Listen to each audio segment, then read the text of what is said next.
Olá, querido amigo, querida amiga, mais uma vez, mais um dia, mais uma oportunidade de nos conectar com o céu por meio da leitura da palavra, do estudo da palavra de Deus.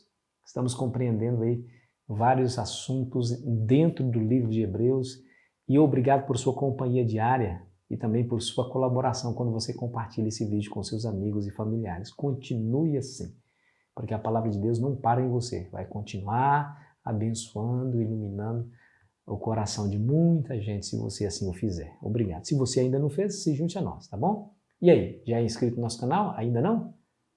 Se inscreva no nosso canal, porque assim é a maneira de você nos abençoar aqui.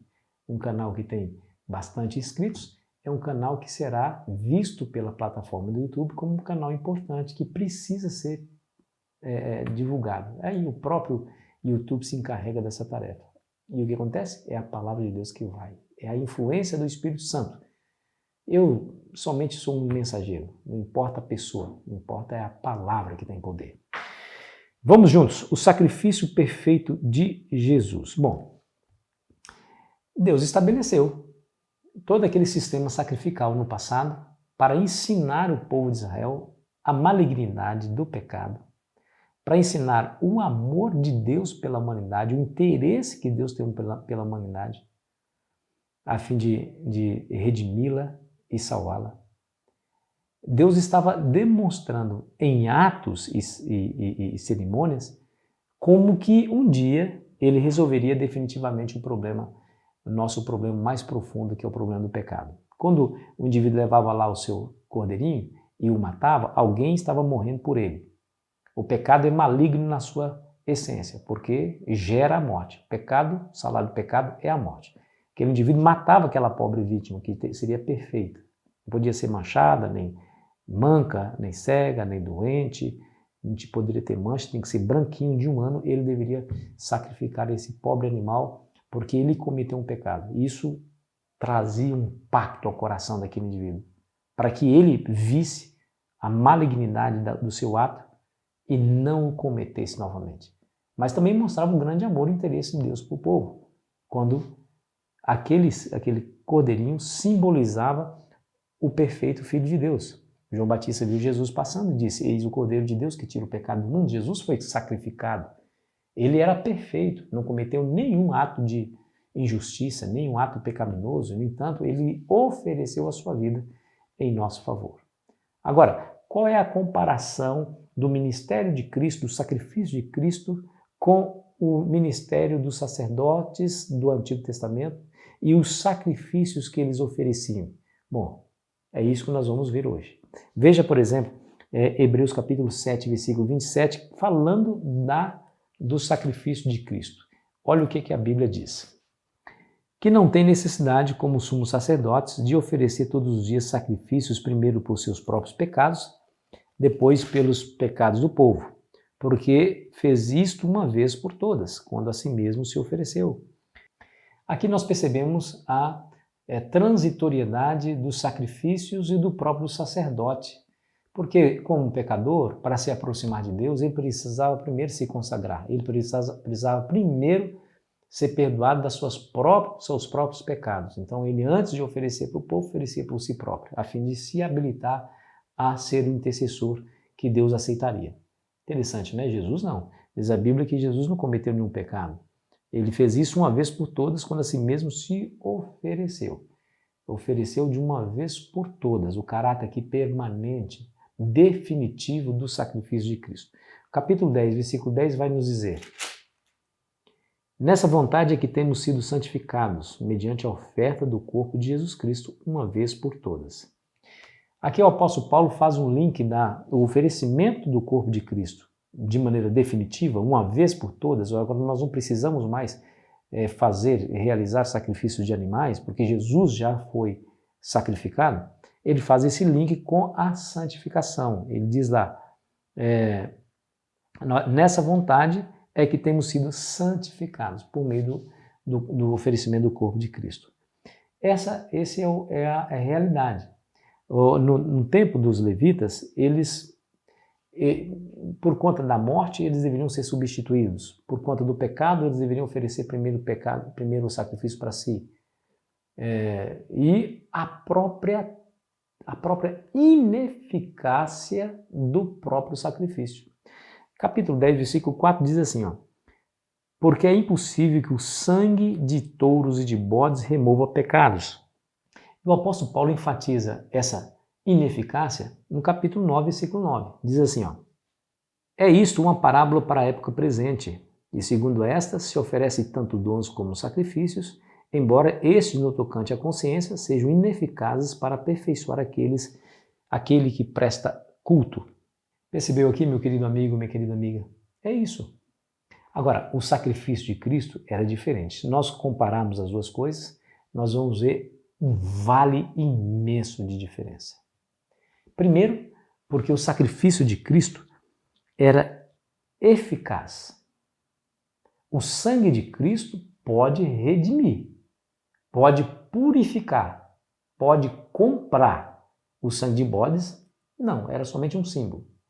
E ele nunca seria superado, nunca necessitaria de se oferecer uma outra coisa maior ou melhor ou mais santa. Não, o próprio Jesus é o nível mais alto que os seres humanos poderiam receber.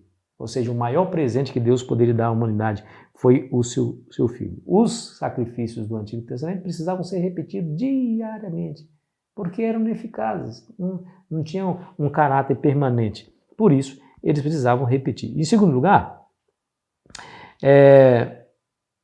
esses sacrifícios que eles faziam no passado era de caráter transitório, porque era um símbolo, era uma maneira didática de Deus ensinar tudo isso que eu já falei para vocês ao povo de Israel. Mas quando Jesus veio e morreu na cruz, diz a Bíblia que o véu do santuário se rasgou de alto a baixo, ou seja, pondo fim a esse tipo de cerimônias, porque a sombra encontrou a realidade, o tipo encontrou o antítipo, ou seja, agora Jesus morreu.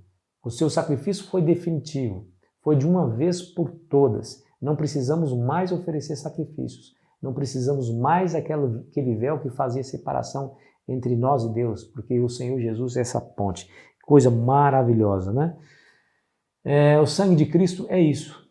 Ele traz esse poder, né, de não somente perdoar, mas também, como diz aqui a lição, de nos limpar e nos consagrar a fim de servir ao Senhor como sacerdotes e termos segurança de estarmos na presença de Deus sem ser aniquilados na sua presença por causa da sua glória, que é chama consumidora para o pecado. Mas por meio de Cristo e do seu sangue, nós podemos nos aproximar confiadamente junto ao trono da graça a fim de recebermos misericórdia em tempo oportuno.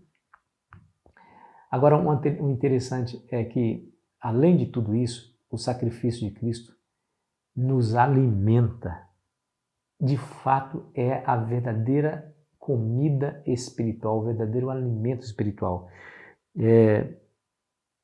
Por quê? Porque quando nós olhamos para Cristo, o seu amor abnegado, altruísta, que não pensa em si próprio, mas na salvação dos outros, nós temos aí um perfeito exemplo para seguirmos. É isso que Deus espera que eu e você façamos. Que a gente não somente se beneficie no sentido de ter a nossa dívida paga, mas que nós possamos olhar o Filho de Deus, possamos contemplá-lo diariamente, a fim de que essa imagem do Filho de Deus seja refletida em nós. Quando você ouve Jesus falar, quando você presencia as decisões de Cristo diante de conflitos, diante dos estímulos negativos da vida, quando você vê as prioridades de Cristo, você começa a viver de acordo com esse ensinamento e você recebe os benefícios dele. É isso que nós aprendemos. Fixar os olhos em Cristo. Deixa eu ler só esse último texto de Hebreus 12, porque fala exatamente sobre isso. Escute bem. Olhando firmemente para o autor e consumador da fé, Jesus, o qual, em troca da alegria que lhe estava proposta, suportou a cruz, não fazendo caso da ignomínia, e está sentado à destra do trono de Deus. E aí você percebe que essa é a nossa garantia. Olhar para Cristo. O que ele fez? o seu sacrifício, o ato de derramar o seu sangue. Porque a cruz de Cristo é a base das ações divinas para com o povo, para purificar do pecado, para santificar o povo e para servir de alimento espiritual. A cruz de Cristo. Sem ela, tudo estaria perdido. Eu lhe pergunto, você tem ido diariamente aos pés da cruz de Cristo para contemplá-lo morrendo por você? Se você assim o fizer, o seu coração vai se derreter por amor a Cristo e em gratidão ao que Ele fez por você. Eis aí o segredo do sucesso da caminhada cristã enquanto aqui estivermos, mesmo vivendo, sendo fustigados pelas tentações e provações da vida. Que o sacrifício de Cristo seja real para você, meu amigo, minha amiga, que você possa contemplá-lo diariamente. Vamos orar? Querido Pai Celestial, nos ajude a permanecer com os nossos olhos fixos em Jesus, apesar das distrações desse mundo. Pedimos humildemente em nome dele. Amém.